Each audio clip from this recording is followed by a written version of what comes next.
Hi, I'm Kathy. This is my first tutorial video, and I've never crocheted in front of a camera before, through a camera, so if you be patient with me, we will work through this. I promise.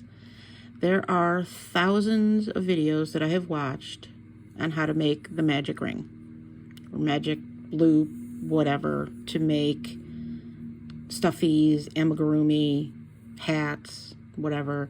They're all very confusing. I found this technique on somebody's YouTube channel and I cannot for the life of me find it again.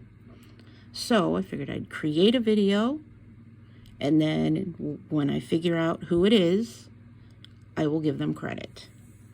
But you take your working yarn, you've got the tail, you're going to make a loop like you're going to make a slip knot. I usually have it so that when you cinch the working yarn, the loop gets smaller. The tutorial that I saw, you put the tail through the loop and use that to cinch it. So you've got your loop. So you're going to work away from the knot.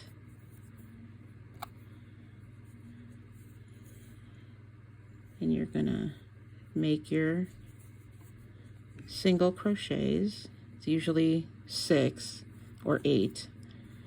I just finished a bunny that was 8. And it was a gorgeous bunny. Made from the same yarn, actually. And then you're going to just crochet here, however many it says. Please forgive my clumsiness.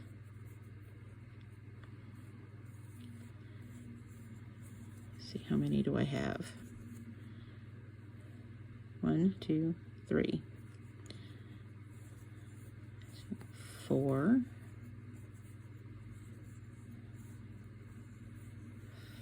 5,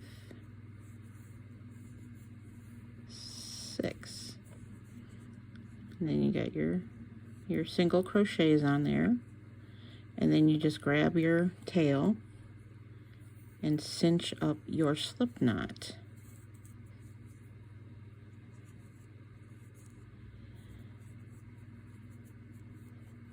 And that is the easiest way I have ever found to make a magic ring.